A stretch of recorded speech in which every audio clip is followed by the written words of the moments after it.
pasasalamat ng Lalong family, Beth Velasquez, Rodel Virginia, Capcuela at pamilya, Tobey pamilya, Las Piñas family, Mercado at Medalla pamilya, para sa maagang magaling ni Danilo Levario, para sa tatay kaibigan ni Ernesto Velasquez, Esing Tobeo, Virginia Cagela at Emanuela Cagela.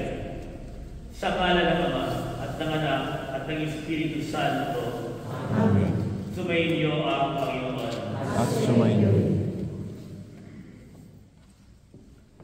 Kayo po'y magsasa natin ang ako na ilalagay sa ating mga ito. Ama naming mapagpatawad, kinukumpok mo at tinatampo ang umaamin sa kasalanan at kinalulugod mo ang nagbabagong buhay. Dinggin mo kami at tukupin sa pagkakaloob mo ng magpapala.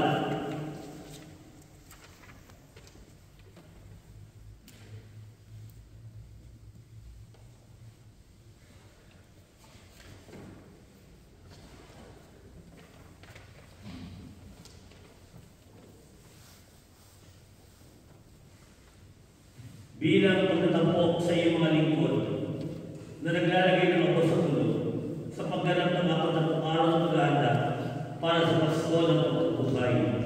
Marapati mo kami maging dalisay para sa pagdiriwang ng tagumpay ng iyong anak na siyang namamagitan kasama ng Espiritu Santo magpa sa walang hanggan. Manalangin tayo. Ama naming makapangyarihan, sa taon-taon pagdiriwang ng pag-aandon ng apat na araw para sa Pasko ng pagkabuhay, kami nawa ay lalong mula sa pagdala, pagtuklas sa iwaga ng tagumpay ni Kristo upang masanalangin siya sa mga buhay na marangal bilang aming tagapamagitan kasama ng Espiritu Santo magpa sa walang hanggan. Amen. Magsiyo.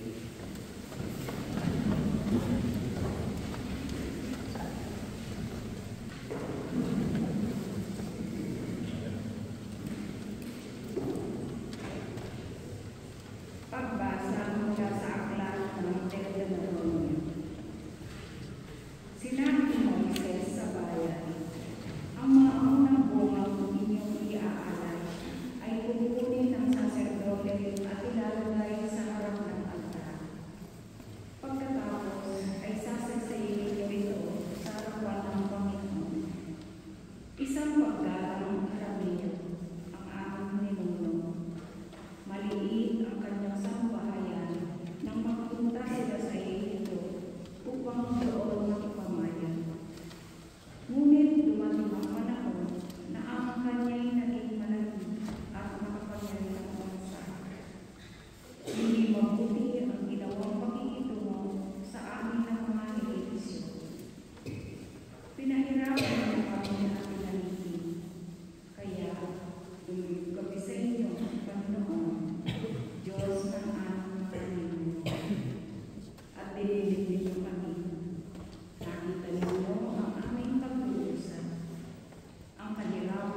Maglibot, dito na sa ako. Nagsabi mo sa akin, Meron isang border, walang bantay doon. Sabi ko, pagka kasi ako bantay, doon lang ako sa border, kung at sa table, ganyan lang sa ako. Tama-tama, kinakabahan ako. Susuko ako. Pag nagpasami sa border, wala nga yung border. Pasok ko ng sinsang lang, ganyan. Maganda pala ako dito, mas malinis, mas maayos, ganyan. Tapos kumako na, nabili kami ng konti sa supermarket, sa IKEA. Tapos nung na, nung hapon, sabi niya, Father, baka ngayon may bantay. Patay tayo na lang. Ganyan. Ibig ko sabihin mga kapatid, nakawala ako sa sister na. Nagdarasal ulit. Sabi ko, sana wala rin. Wala rin sana. Pero I learned a lesson. Ano yun? Kahit extra pala ko yun, may palang na pagkakali. Pagkakali mo na yung passport at saka yung permeso. At yung naglalaro permeso. So we learned a lot from travel. And there is one lesson. At unang lesson pala, hindi pala one lang, the number one lesson ng gospel na yun ay tungkol sa travel. Dahil sa Jesus ng travel, umalis siya ng Jordan. Remember Jordan, dyan sa Pilipinas, di ba? Diyan na narinig na, ikaw, minamahal mo na, lumos kita, kinalulundan. Narinig natin yung pilit na naman siya. Umalis siya doon. Bakit siya umalis doon? Kasi kailangan niya umalis. Bakit? Sikat na siya doon. Napapasin niyo pag ang Panginoon, sumisikat na sila sa santuda, lumilipas siya, di ba? Di ba pag halimbawa, nag-serve siya din sa Capernaum, pagdating ng hapon, hinahapon sa mga tao, lilipat naman siya. Sabi nga niya sa mga alagad, kailangan natin pumunta sa ibang lugar. So there is the reason bakit ang ating Panginoon ay nagtatravel. Para marami siyang mapuntahan, marami siyang matulungan, marami siyang magkapalit. Subalit mga kapatid, yung pag-travel ng Panginoon ay pagpapalagan ng kabutihan sa lahat. Marami siyang pinupuntahan para marami siyang matulungan, marami siyang mapagaling, marami siyang maihatid sa buhay kabanalan. Pero ang problema, hindi lang si Jesus ang nagtatravel. Sino rin ang nagtatravel? Ang demonyo. The devil is also traveling. At ito po, pag tayo namamasyal, hindi pwede wala tayong dala. Hindi tayo pwede walang bako. Amen? Hindi naman sa hindi ka umuwi ng Pilipinas sa wala ng bako na. Wala na. Di ba? Sabi nga ng isang kausap ko, sabi ko, ba't di ka umuwi ng Pilipinas? Sabi niya, Father, walang problema sa plane ticket. Makakuha ng plane ticket. Ang problema, pagdating mo sa Pilipinas, ang sabi din natin na ito, meron pa tayong pangpapigay ng pasalubong. Siyempre, aasahan nun, galing ka ng Europe, galing ka sa ibang lugar, kinakailangan, meron kang baon, meron kang dala, meron kang may pamimigay. So, lagi na ako may dala. Halimbawa, pag tayo, di ba, minsan nagkakaroon ng mga malakan. Halimbawa, pag August, pupunta ka ng Mare. Alam mo na lang ng Mare, may dala kang lotion, protection, yung protection sa init, may dala kang extra damit. Isipin nyo nga, kayo ay mag-beach at hindi ka magdala ng extra damit. Hindi mo kakabasang sisil pag pauwi. Ano, di ba? Okay. O kaya hindi ka magdala ng bawang pagkain. Mamubuti ang mata mo doon. Sa gutom. So, dapat tayo may dala. At si Jesus ang dala niya ay tibay ng ugnayan sa Ama. When Jesus travels, He carries with Him the love and relationship with God. Bakit? Kasi nandun din kasama niya ng biyabiyahe ang Diablo. Kung nagbiyabiyahe ang Panginoon, nagbiyabiyahe din ang demonyo. At yan ang lesson sa ating lahat ngayon. Yan yung ikalawang lesson. Yung unang lesson, God travels, Jesus travels to bring good things to people. But the devil to bring badness, to scatter evil, para magpalaganap ng kasamaan. Kaya, kailangan may bago. Halimbawa, sa inyo lahat na natin dito, kailangan may bago ka pagkaisa ng Pilipinas. Kung halimbawa, mag-isa ka umalis, hindi mo yung asawa mo, hindi mo yung mga anak mo sa Pilipinas. Kasi bakit ang baon mo, nabutihan ng Panginoon eh. Gusto ko kung lumayo sa pamilya ko, hindi dahil gusto kong lumayo, kundi dahil gusto kong tumulong. Amen? Gusto ko silang buhayin. Gusto ko buhayin ng magulang ko. Gusto ko mag-aaral ng mga kapatid ko. Gusto ko matulungan yung mga pamangkin ko. Gusto ko ang anak ko hindi danasin ang hirap na dinanas ko. Gusto ko maibigay sa asawa ko yung dapat maibigay. Yun ang daming bago. Eh, may kasama ang demonyo. Tatanggalin sa atin yung ganung kabutihan. At hindi natin makakuha labanan ng demonyo na pwede yung baon natin mawala, yung baon natin masira kasi mas gusto natin yung baon ng demonyo. Ang gusto ko maayos ang pamilya ko, maiahon sa hirap. Eh pagdating pa lang sa airport, may nasipag ka ng maganda. Nakalimutan na si asawa. Nawala na yung baon. Tinating ating Panginoon. Ang daming binigay sa kanya na baon ng diyan. Ayan, maraming tinapay, ikaw gutom. Di ba? Gutom si Jesus, gutom ka.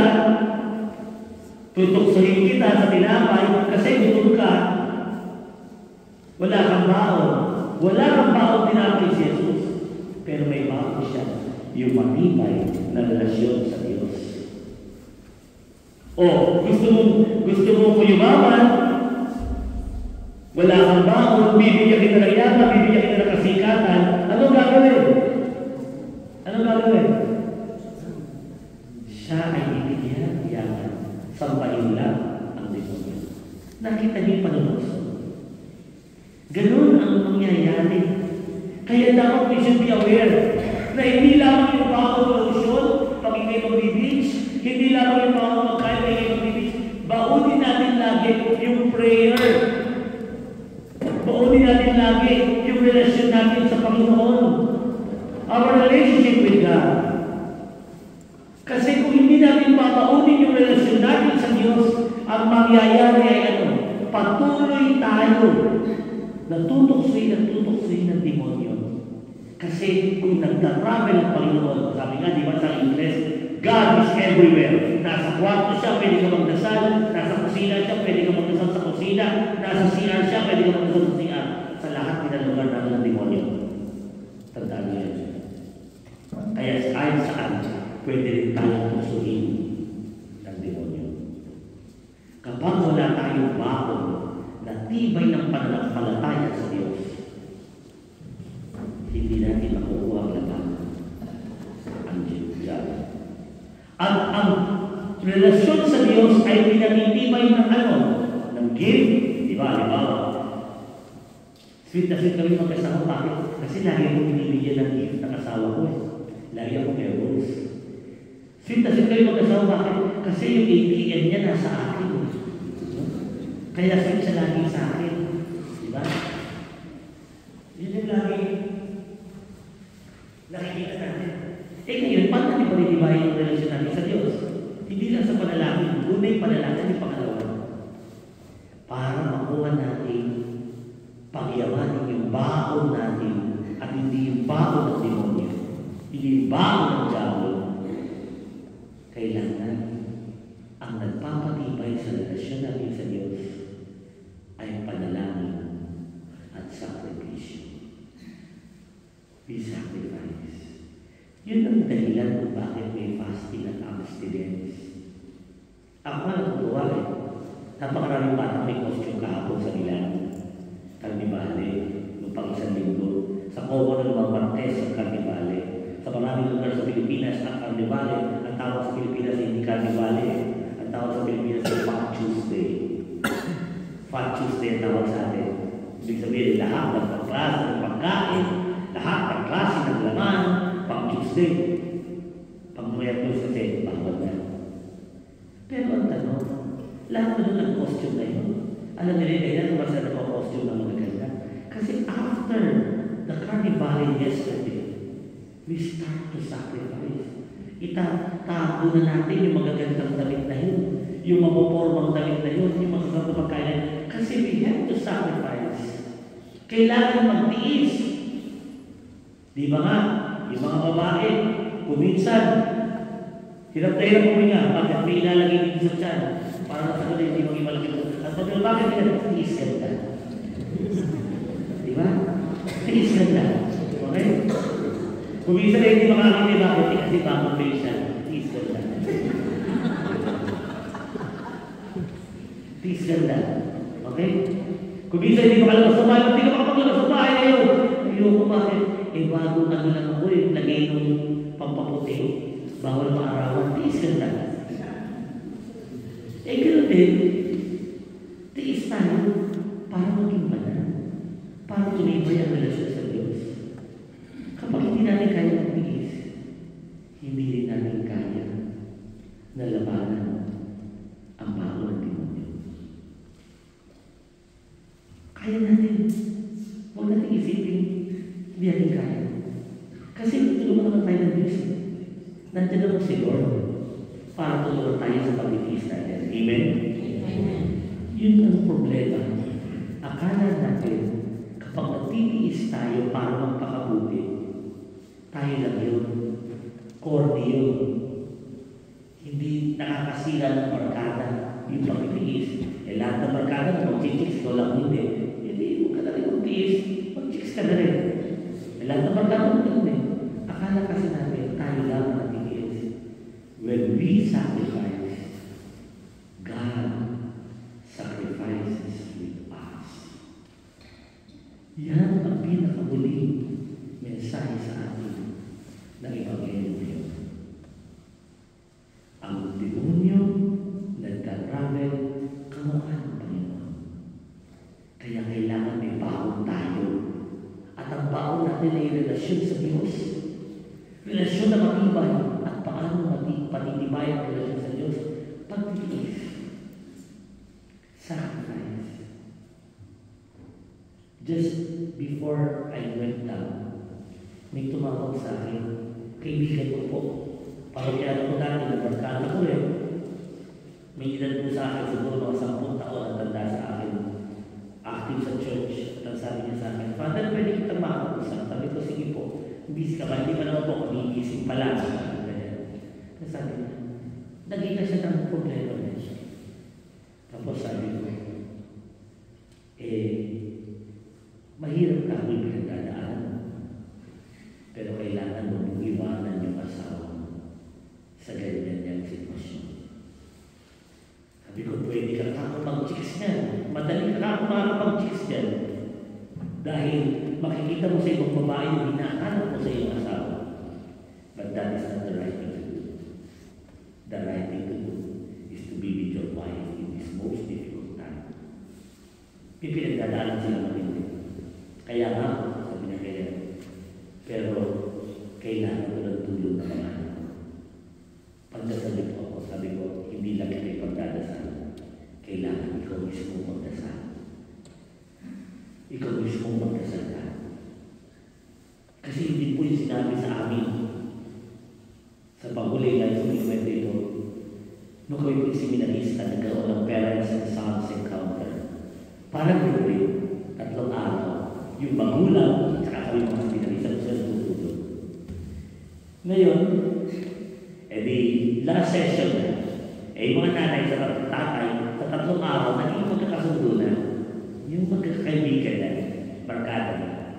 Di ngayon magsasalta kami isa-isa. Yung isang nagsalitang seminarista, mas patanda sa akin sa formation. 4th year na siya, ako 2nd year. Sabi niya, mahal kang kalala, sabi niya, pagdadasal kita lagi. Yun. So, yun ang sinabi namin. Sinabi niya. After that, yung mga magulang naman, isa-isa sa magsasalita. Nung turn na magsalita ng nanay niya, ang sabi ng nanay niya, anak, ako'y nagdadasal, kahit mo na ako magdasal. At siguraduhin mo, ikaw magdasal ka para sa sarili mo, na makayanan mo lahat ng puso. Walang takang lahat. Oo nga. We keep on promising, I'll pray for you, I'll pray for you. But we pray for ourselves. Napakuha natin magtiis para yung bago ng Diyos na bagong tindahan natin ay mas maging malaki, mas maging makapangyarihan kaysa sa bago ng demonyo na tayo tutusin. We can only do that in sacrifice, in making a very strong relationship, matibay na relasyon sa Diyos na pinatitibay ng panalangin at pagsasakripisyo. Amen.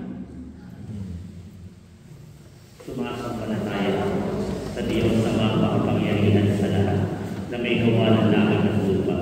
Sumasampalataya na ng kay Kristo ni isang anak ng Diyos, Panginoon ng Lulan, nagkatawan-tawa siya ng lahat ng Espiritu Santo, pinanganak ni Santa Maria Virgen, pinagpakasakit ni Pontius Pilato, ipinako sa krus sa matay ang lilibig, nanalo sa kinaroroonan ng mga iba, nang may katong araw ng buhay na maguli, umakyat sa langit, nalulunod sa kanan ng Diyos sa mga makapangyarihan sa lahat. Doon nagkukulang paririto at umuhong sa nabubuhay at nakamatay ng tao. Sumasampalataya na ako sa Diyos Espiritu Santo, sa banal simbahang Katolika, sa kasamahan ng kabanan, sa panawaran ng kasalanan, pagkabuhay na maguli na nakamatay ng tao, at sa buhay na walang hanggan. Amen. Ngayon po ay pipila kayo ng isa-isa. No? Lahat po pwede magpapahin ng abo sa dating niya ganyan. So, kahit bata po, pwede po tayo pumila para sa pagpapahin ng abo.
Sa buhay natin ay napakaraming tukso at kuminsan tayo natitisan at nadarapa.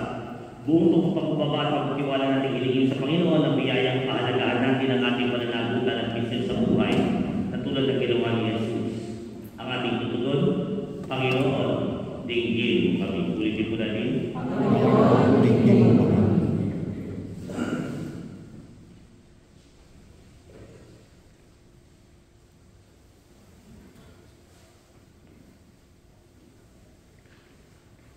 Panginoon, dinggin mo kami.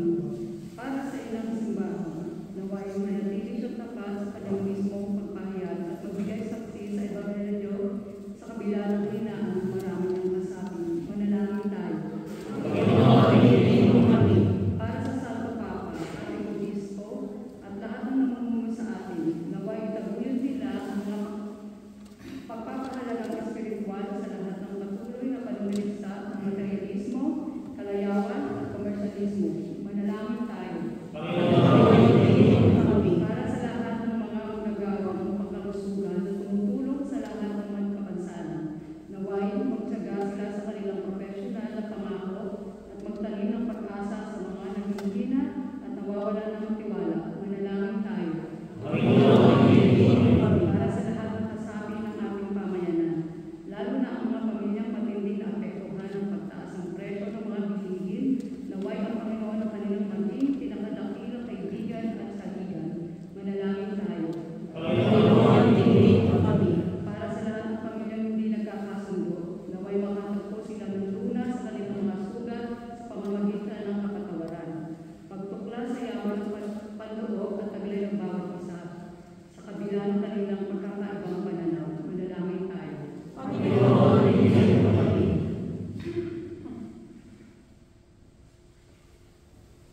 Ibigit po natin ngayon ang ating mga mata sa tingin sa Diyos sa ating personal na kahilingan.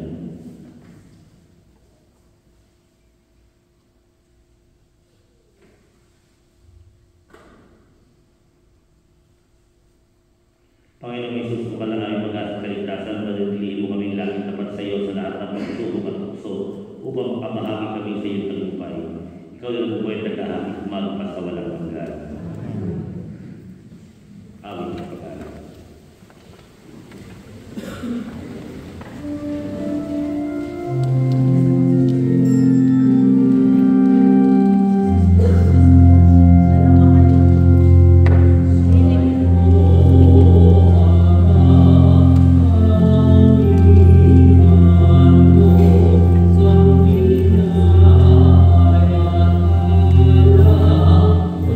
Panginoon,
aming harapin ng pagpapakabuti upang kaisa niya'y maging malaya kami sa pagdulog sa apam ng huling hapunan na siyang hantungan ng lahat sa kalangitan. Kaya kaisa ng mga anghel na nagsisiyawit ng papuri sa iyo nang walang humpay sa kalangitan, kami nagpuputi sa iyong kadakilaan.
Hindi naman matapos ang mabulay na wak niya ang kalis ng likay ng pinasalamatan. Inamot niya ang kalis sa kanyang mga alagad at sinabi, tanggapin yung lahat ng inumin. Ito ang kalis ng aking dugo ng bago walang magkantipan. Ang aking dugo na ibubuhos para sa inyo at para sa lahat sa kapagpapatawad ng mga kasalanan. Gawin ninyo ito sa pag-alaala sa akin.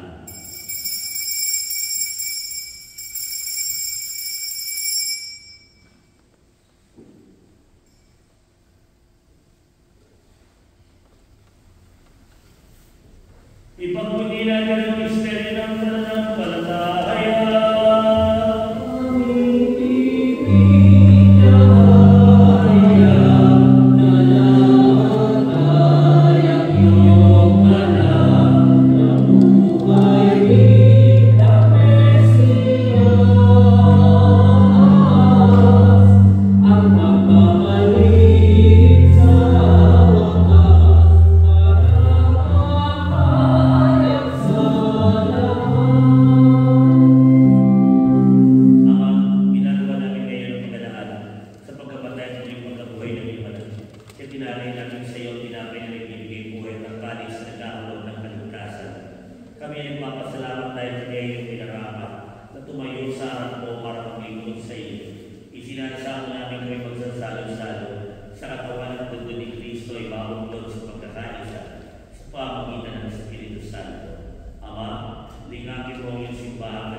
Roldan Felicitas Filomena, Juana, Teresa, Robert,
Gawain mo aming pananampalataya at huwag ang aming mga pagkakasala.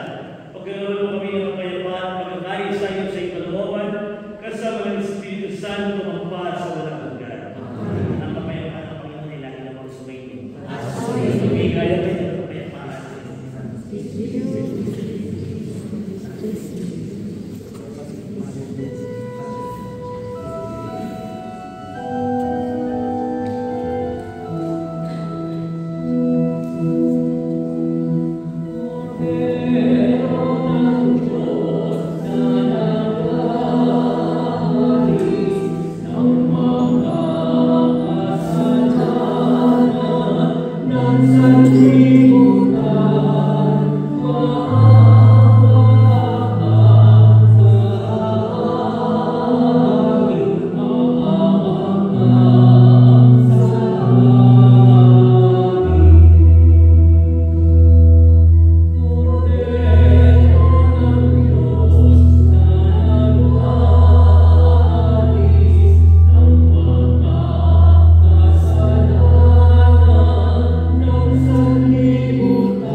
Ama namin pagmahal, kami ang pinapakinabang mo sa pagkain iyong bigay, ay tumanggap ng pampalakas ng pananampalataya, pampatibay ng pag-asa at pampalag ng pag-ibig.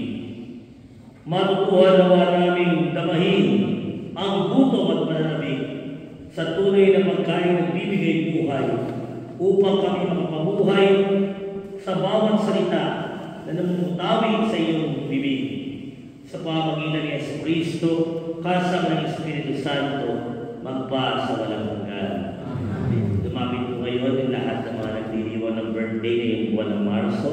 Kayo din po yung nagdiriwang ng wedding anniversary at kayo din yung mga maglalakbay sa malayong lupain. Lumapit po din sa atin.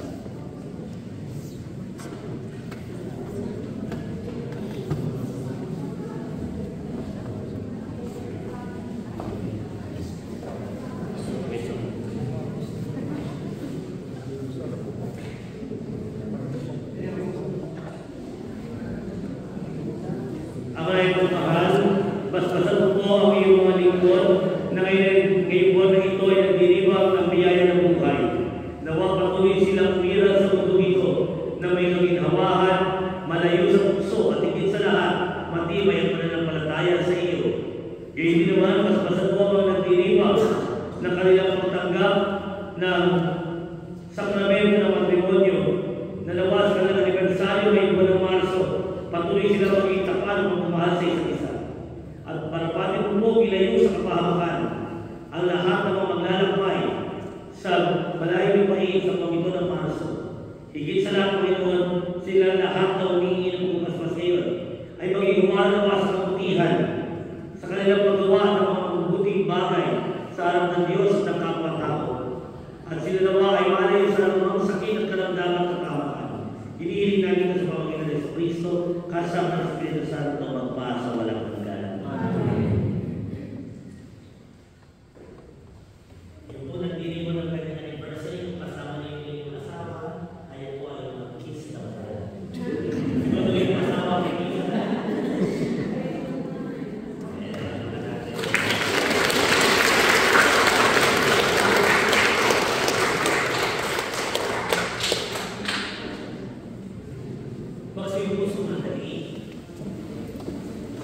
Paalala po, may yung panahon ng Quaresma, kaya po Biyernes po, hindi tayo dapat kumakain ng karne ng manok, baboy at baka. So, Friday po, no? Isda at gulay po, Friday. Ganoon din po, dahil Quaresma ngayon, wala tayong pagpalakpak yung pagkatapos ng misa, yung sasabihin ko yung tagayin nyo sa inyong pagkayo, kaya pagdulog ni Kristo, sasagot lang po kayo ng salamat sa Diyos sa walang palakpak kayo. Kung paano po nakikita niyo malumanay ang ating mga awitin, ano po, para po yung ating sakripisyo. Marami po tayo pwedeng gawin sakripisyo. Halimbawa, sabi ng isa, sakripisyo daw niya, 40 days siya hindi mag-Facebook. Mga ganun. Kaya nyo. 40 days ako hindi mag-shopping. Grocery lang. 40 days ako hindi inom. 40 days ako hindi makikipag-away. 40 days ako hindi init ang ulo. Yung mga sacrifices that we can do for our part in maintaining the good relationship sa Diyos. Sabi nga, di ba, sacrifice nila. Pangatlo po, ang susunod natin misa dito, sana po sumipali kayo, hindi kadami kahit wala na kami mapapakit, ay sa March 23. March 23 po. So March 23 ang susunod natin misa, same time, 9:45. So dito rin po yun. Pag po, hindi na kailangan ng heater, kasi medyo pumalamig talaga sa labas Kaya dito po tayo, kasi dito medyo konti ang heat. And doon kahit may heater, hindi nakakayanan. Kaya po by summer, hopefully by April, uminit-init na, doon na po tayo. Pero definitely po, sa Palm Sunday, April 13, doon tayo sa labas. Okay. And on Palm Sunday, hindi ko po alam kung paano dito, pero magdala po kayo ng oliba. No? Kung wala kayo nakita oliba, yung tanim ninyo na may dahon, pwede nyo po ninyo. We will start the procession sa labas. Sa labas ng procession, sa labas ng ceremony, papasok tayo. Okay? Sa March 23, papakita ko yung mga kakate. And yung gospel ko na isang April 13 sa March 23, bibigay ko na kasi kailangan natin ng characters. Sagutan ko ang Gospel ng Palm Sunday. Meron tayong narrator na lalaki, meron, actually puro lalaki dapat kailangan eh. Tsaka yung pwede lang ng babae doon, yung narrator kung sakasakali. May Poncio Pilato, hindi mo naka-costume pero I will use the mic here, tapos yung isa yung sa mic doon. Ano po, magkatabi yung commentator at saka yung Poncio Pilato. So I will give the gospel probably by next month, sa March 23. Ano po? Sa April 13, pero nga po yun, April 20, which is Easter Sunday, ang ating pumisa sa lubog ay doon tayo sa Maria Asunta ng Turo. Doon po ang ating misa noon. Wala dito. Ang lahat po kayo ay dapat doon sa Maria Asunta ng Turo dahil doon po ako sa lubong procession natin. Ang oras mo sa lubong ay 3 o'clock. No? May assembly tayo po, bukod ng babae at lalaki kasi meron tayong images doon. Talagang may salubong tayo. Mayroong dolorosa at mayroong pagkabuhay. So, ang magtatagpo doon sa pinaka-pancho ng Turo. Di ba yung pancho doon sa Turo? Doon po tayo. So, before 3 o'clock, dapat na tayo sa hapon ng April 20. And lastly, sa mga nagdanais ko sa inyo, dahil April 21 po, ay alam ko, holiday dito eh. Ang galing dito eh, yung Good Friday. May pasok, pero yung Easter Monday, wala. Meron pong palakad. At ang palakad ay ang sponsor ay Monza. Doon po magkikita-kita sa Sesto Marelli na April 20 ng gabi. Ang bayad po ay €65 kada tao. Pag kung bata na 10 years old pababa ay €60. Inclusive na yung isang breakfast at isang merienda, yung lunch po ay baon. Ang punta po ay sa Assisi kay Carlo Acutis, yung magiging santong bata. Ang oras po ng alis ay April 20 ng 11:30 ng gabi doon sa Sesto Marelli. Darating tayo ng mga 6 a.m. sa Assisi. Lilibot sa bukas, may misa tayo ng Easter Monday. Lilibot tayo doon. Tapos, by 4 p.m., nagbibiyahin tayo pabalik para by 10 p.m., nasa Milan na tayo. Dahil kinabukasan, April 22, ay meron lang. So, sa lahat po ng gustong sumama sa palakad na ito, just tell me, pwedeng personal, pwedeng sa messenger, i-message nyo lang po ako, o pwedeng sa GC natin. Ano po? 65 ang adult, 60 ang bata. I encourage you, especially yung may mga anak, kasi para malaman nila, may mga santong bata. And one of them is Blessed Carlo Acutis, who will become a saint, I think this year. Ano po? So sana po ay pangamal tayo. Ilang lumayin mo na. Sumayin niyo ang Panginoon. At naway pagpalayan din natin kayong bilangin ng pagmahal ng Diyos. Ama at Anak at Espiritu Santo, tagayin ninyo sa inyong paghalos ng kapayapaang dulot